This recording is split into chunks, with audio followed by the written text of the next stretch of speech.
மேற்கு வங்கத்தில் இருந்தபடி டெல்லியை அதிரவிட்டிருக்கிறார் மேற்கு வங்க முதலமைச்சர் செல்வி மம்தா பானர்ஜி அவர்கள். அமித்ஷாவுக்கு எதிராக 7 கிலோமீட்டர் பிரம்மாண்ட பேரணியை வெற்றிகரமாக நடத்திவிட்டு நேரடியாக அமித்ஷாவுக்கும் மோடிக்கும் சவால் கொடுத்திருக்கிறார் மம்தா பானர்ஜி. இந்த முறை பிஜேபி ஆபீஸையும் அமித்ஷா விட்டு நாம் முற்றுகையிட்டோம். அடுத்த முறை தேர்தல் ஆணையத்தையும் விட்டு வைக்க மாட்டோம். தேர்தல் ஆணைய அலுவலகத்தையும் எங்களிடமிருந்து எங்களுக்கு எதிராக செயல்பட்டா வந்து மக்கள் சார்பில் நான் முற்றுகையிடுவேன் என்கிற ஒரு அதிபயங்கரமான எச்சரிக்கையும் பறந்திருக்கிறது மேற்கு வங்கத்திலிருந்து. என்ன நடக்கிறது? குறிப்பாக நேற்றைக்கு நீதிமன்றத்தில் நீதிபதியே இந்த வழக்கை நான் விசாரிக்க மாட்டேன்னு எழுந்து நீதிமன்ற அறையை விட்டு வெளியில் போயிருக்கிறார். மம்தா பானர்ஜி விசஸ் ஈடிங்கிறதுல மம்தாவினுடைய கை ஓங்கி இருக்கிறது.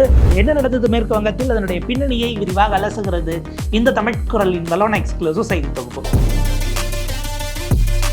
வங்கத்து பெண் சிங்கம் அப்படின்னு இன்றைக்கு கொண்டாடப்படுகிற மம்தா பானர்ஜி அவர்கள் 15 ஆண்டுகளை நிறைவு செய்ய போகிறாங்க சீஃப் மினிஸ்டராக.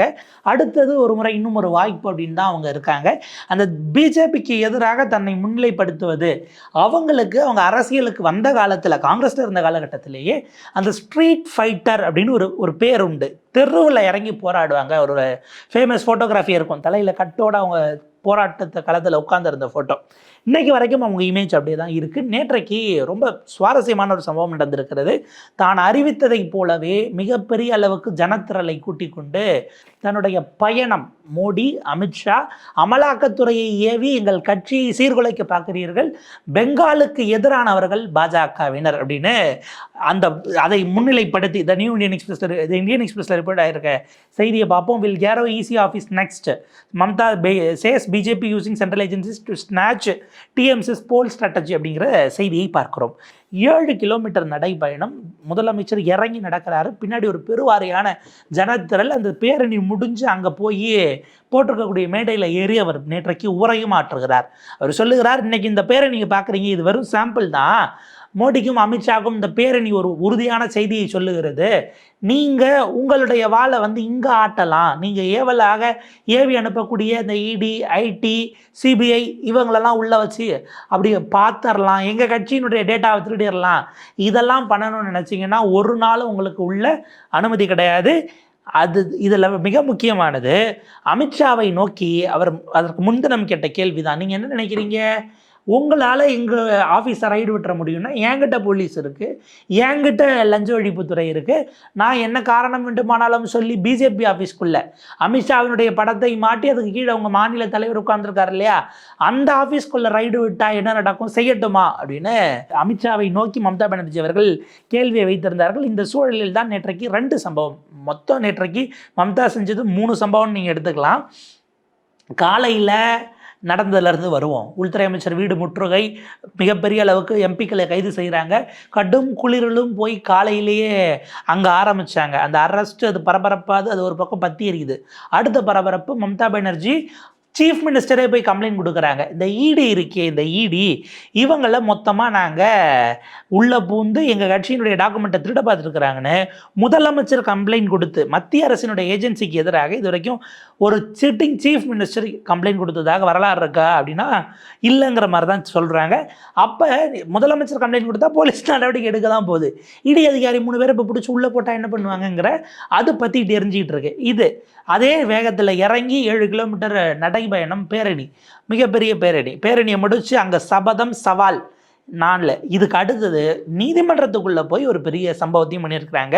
நீங்கள் பாருங்கள், லைவ்ல ரிப்போர்ட் ஆகிருக்கக்கூடிய இந்த செய்தியை பார்க்குறோம். Breaking: due to large scale commotion in court room, Calcutta high court adjourns hearing of ED's plea seeking FIR against CM Mamata Banerjee for her alleged interference during I-PAC raids, matter likely to be taken upon January 14 அப்படிங்கிற செய்தியை பார்க்குறோம். இதுதான் ரொம்ப ரொம்ப முக்கியமானது. அதாவது நேற்றைக்கு மதியம் 2:30 மணிக்கு வழக்கு விசாரணைக்கு வந்தது. என்னென்னா 2 பேர் வழக்கு கொடுத்தாங்க.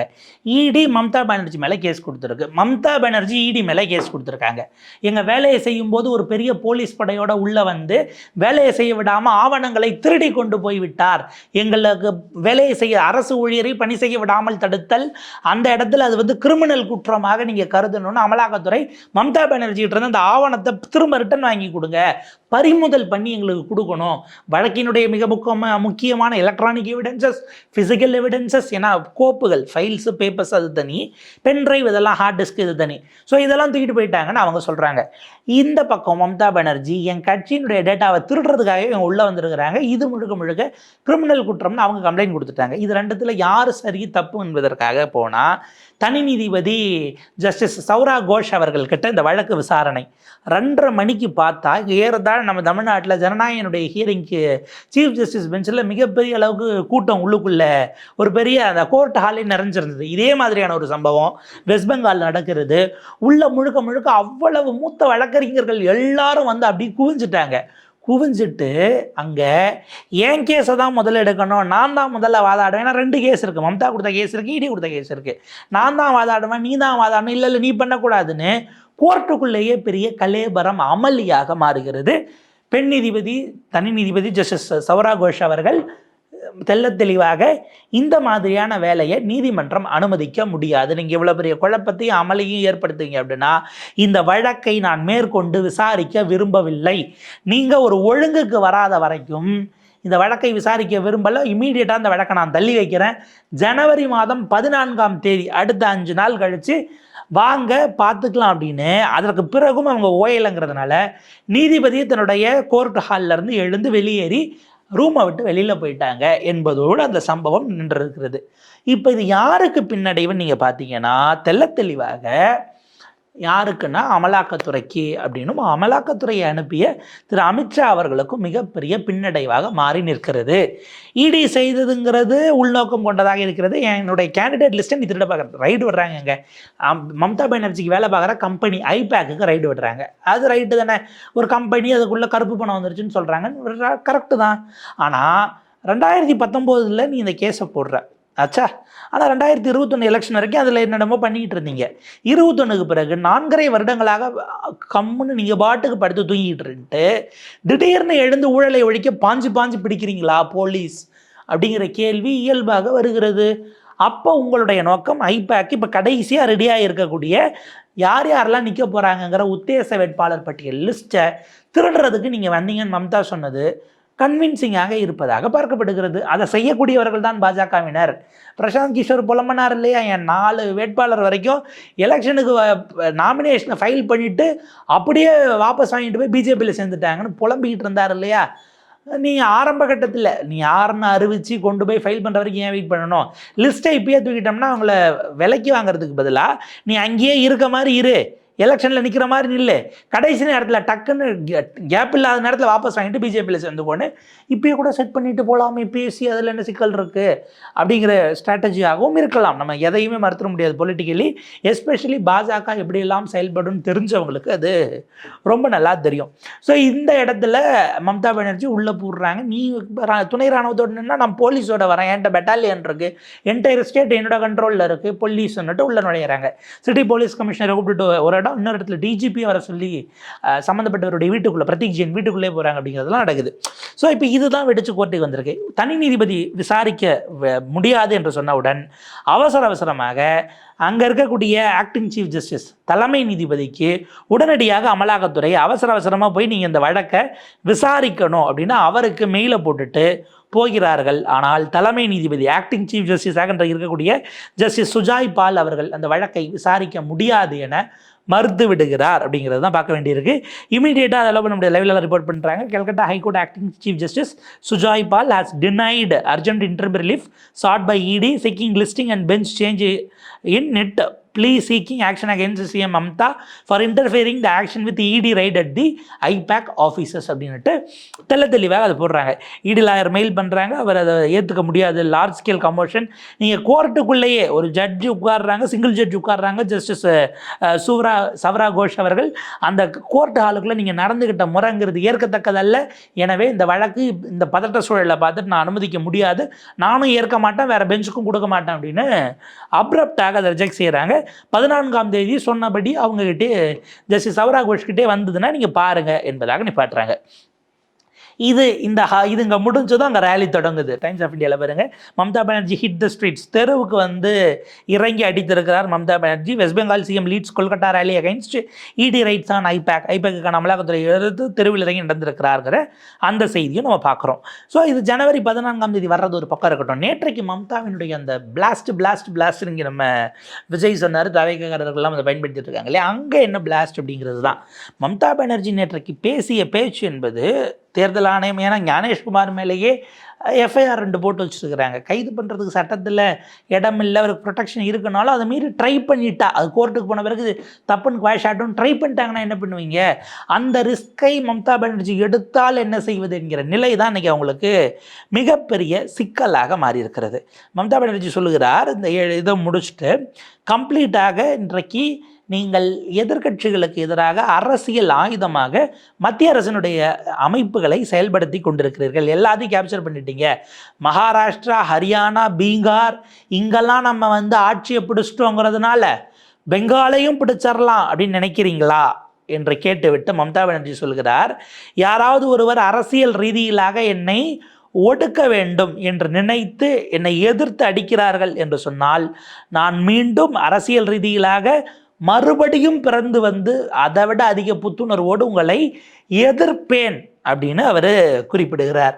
இது ரொம்ப ரொம்ப நீங்கள் அது வந்து போயட்டிக்காக பார்க்கும்போது இந்த வங்காளத்தினுடைய பெண்ணான நான் மீண்டும் வருவேங்கிற மாதிரி அதை அவங்க நரேட்டிவை செட் பண்ணும்போது அது மிகப்பெரிய அளவுக்கான டிவைடாக ஹிந்தி நான் ஹிந்தி, அதில் பெங்காலி ஐடென்டிட்டி என்பதை அவர் கொண்டு வந்து இணைக்கிறார்.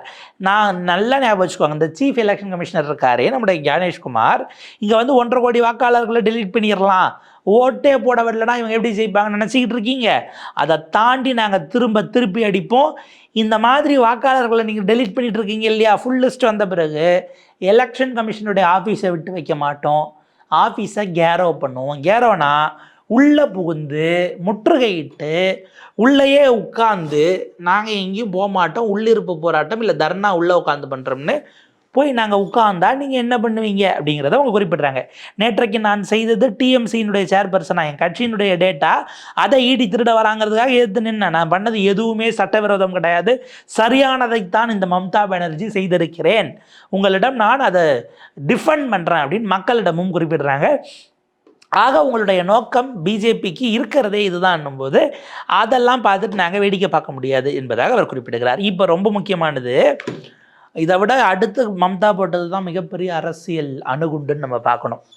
இந்த அமித்ஷா அவர்களை ஏறத்தாழ நான் அதை உதாரணம் புரிஞ்சுக்கிறதுக்காக சொல்கிறேன், வண்டுமுருகன் காமெடி வரும்ல, நம்ம வக்கீல் வண்டுமுருகன் அவர் போய் ஆவேசமாக ஆஜராவார், ஒரு ஆனர் உங்களுக்கு தெரியாத சட்டம் ஒன்றும் இல்லை, எந்த சட்டம் சிறந்த சட்டமோ அதை நீங்கள் பார்த்து முடிச்சு கொடுக்குமாறு தாழ்மையுடன் கேட்டுக்கொள்கிறேன், இவர் ஆனர் தாழ்மையுடன் கேட்டுக்கொள்கிறேன்னு இந்த வண்டுமுருகன் மாதிரி ஆக்கியிருக்கிறாங்க மம்தா பானர்ஜி அவர்கள். நம்ம வந்து அது நகைச்சுவை கேரக்டர்னு இல்லை, நடந்த சம்பவத்துக்காக அந்த கோர்ட்டில் வாதாடுற சீன் எடுத்துக்கோங்க. வண்டுமுருகன் இங்கிட்டு இருப்பார், இந்த பக்கம் பணத்தை நான் கொடுத்தேன் பாரு, இன்னொருத்தர் வாங்கினேன் பாரு, இவர் திரும்ப கொடுக்கல, அந்த பணம் எங்கே போச்சு அப்படின்னு ஜட்ஜி கேட்கும்போது அந்த 2 லட்ச ரூபாய் பணத்தையும் இந்த வக்கீல் வண்டுமுருகன்கிட்ட தான் கொடுத்துருக்கேன் அப்படின்னு சொல்கிறது தான் சீனு. இப்போ அமித்ஷா என்ன குற்றம் சாட்டுறாரு அல்லது இடி என்ன குற்றம் சாட்டுகிறது, நிலக்கரி இதெல்லாம் ஊழல் நடந்துச்சிங்க, மம்தா பானர்ஜி ஆட்சி நிலக்கரியில் ஊழல் நடக்குது, அந்த நிலக்கரியில் முறைகேடாக வந்த பணத்தை ஒரு கம்பெனிக்கு கொடுக்குறாங்க, அந்த கம்பெனி அதை ஹவாலாக மாற்றி கருப்பு பணமாக கொண்டு வந்து ஐபேக்கில் நிப்பாட்டுது, மம்தா பானர்ஜி பண்ண ஊழல் காசு ஐபேக் வரைக்கும் போயிருக்கு, மம்தா பானர்ஜி அரசுன்னு சொல்கிறாங்க. மம்தா பானர்ஜி ஒரு போர்டு போட்டாங்க, நீங்கள் சொல்கிற அந்த நிலக்கரி ஊழலில் சம்மந்தப்பட்டது யார் தெரியுமா, சுவேந்து அதிகாரி என் கட்சியில் தான் இருந்தாப்புல, எனக்கு அடுத்த நிலையில் மூத்த தலைவராக இருந்தார், அந்த சுவேந்து அதிகாரி தான் இன்றைக்கி பாஜகவில் சேர்ந்து அமித்ஷாவுக்கு செல்லப்பிள்ளையாக மாறி உங்கள் கட்சியினுடைய சார்பில் எதிர்க்கட்சி தலைவராக, அங்கே இவங்க சிஎம்னா எதிர்க்கட்சி தலைவர், நம்ம இங்கே ஸ்டாலின் அவர்களும் அங்கே எடப்பாடி பழனிசாமி அவர்களும் மாதிரி நான் முதலமைச்சர் எதிர்க்கட்சி தலைவராக பக்கத்தில் ஒருத்தர் உட்கார வச்சுருக்கீங்கல்ல, அவர் தான் அந்த பணத்தை தூக்கிட்டு போனாங்க, ஆள் வாங்கி கள்ளப்பணத்தை மாற்றி விட்ட ஆள் உங்கள் பக்கத்துலேயே தானே இருக்கார், அவரை விசாரிக்க வேண்டியதானே அப்படின்ட்டு சுவேந்து அதிகாரிட்ட ஆக்சுவலாக அந்த பணம் கிடையாது, அந்த மொத்த கருப்பு பணமும் இப்போ வண்டுமுருகன் ஆகிய எங்களுடைய அமித்ஷா கிட்ட தான் சுவேந்து அதிகாரி கொடுத்து வச்சிருக்கார், கருப்பு பணத்தை இவர் அவரிடம் கொடுத்ததற்கு என்னிடம் பென்ட்ரைவில் ஆதாரங்கள் இருக்கிறது, அந்த ஆதாரங்களை நான் வெளியிட்டால் அதுக்கு பிறகு அமித்ஷாவால் அரசியலே பண்ண முடியாது அப்படின்னு ஒரு பென்ட்ரைவை தூக்கி வச்சுக்கிட்டு மிகப்பெரிய அணுகுண்டை வீசி இருக்கிறார் மம்தா பானர்ஜி அவர்கள். இது பெரிய அளவுக்கு சிக்கலாக போயிடுச்சு. ஜெகநாத் செயின் லிங்கிங் வந்து ஜெகநாத்லேருந்து சுவேந்து அதிகாரிக்கு போகும். சுவேந்து அதிகாரிகிட்டேருந்து இந்த காசை வாங்கினது யார் அப்படின்னா, அந்த பில்லா படத்தில் இதை கை மாற்றுவாங்கல்ல, வெயில் அடிக்குதா இல்லை நல்லா மழை பெய்யுதுங்கிற மாதிரி கோட் வேர்ட்ஸ் எல்லாம் சொல்லி பாஸ் பண்ணி போய் நீங்கள் சொல்கிற ஜெகநாத்துக்கிட்ட இருந்து சுவேந்து அதிகாரிகிட்ட இருந்து நேராக அமௌண்ட்டை வாங்கினதே அமித்ஷா தான். உங்களுக்கு தெரியாதா? அந்த 2 லட்ச ரூபாய் பணத்தையும் வண்டுமுருகன்ட்ட தான் கொடுத்து வச்சுருக்கேன். இடி வேணால் அவரை கேட்டு பாருங்கள், கேட்டு எப்படி வந்துச்சு எவ்வளோ வந்துச்சுன்னு கேட்டு தெரிஞ்சுக்கங்க. இது உண்மை மட்டுமல்ல, அதற்கான ஆதாரபூர்வமாக என்கிட்ட இருக்குன்னு அவர்கள் வீசியது அப்படிங்கிறது தான் இப்போது மேற்கு வங்க களம் மீண்டும் பற்றி எரிய தொடங்கி இருக்கிறது. பாஜகவுக்கு உள்ளபடியே மிகப்பெரிய தலைவலியாக உருவெடுத்திருக்கிறார் மம்தா. நீதிமன்றம், மக்கள் மன்றம், அரசியல் ரீதியிலான போராட்டம், சண்டைகள் அப்படின்னு ஒரு பல்முனை தாக்குதலை சோஷியல் ஃப்ரண்ட்லையும் சேர்த்து மம்தா பானர்ஜி நடத்தி கொண்டிருக்கிறார். பெங்காலுடைய தேர்தல் என்பது அனல் பறக்க தொடங்கி இருக்கிறது. அமித்ஷாவிடம் முற்றுகையெல்லாம் எதிர்பார்த்தது டக்குன்னு போனாங்க, ஒரு 7 MPs போய் மறிச்சாங்க. அப்படின்னும் போது நீங்கள் அடுத்தடுத்து இன்னும் நிறைய விஷயங்கள் எதிர்பார்க்கலாம். அதனுடைய அப்டேட்ஸ் வரும்போது நம்ம இன்னும் விரிவாக பேசலாம். இணைந்திருங்கள் தமிழ் கரலோடு.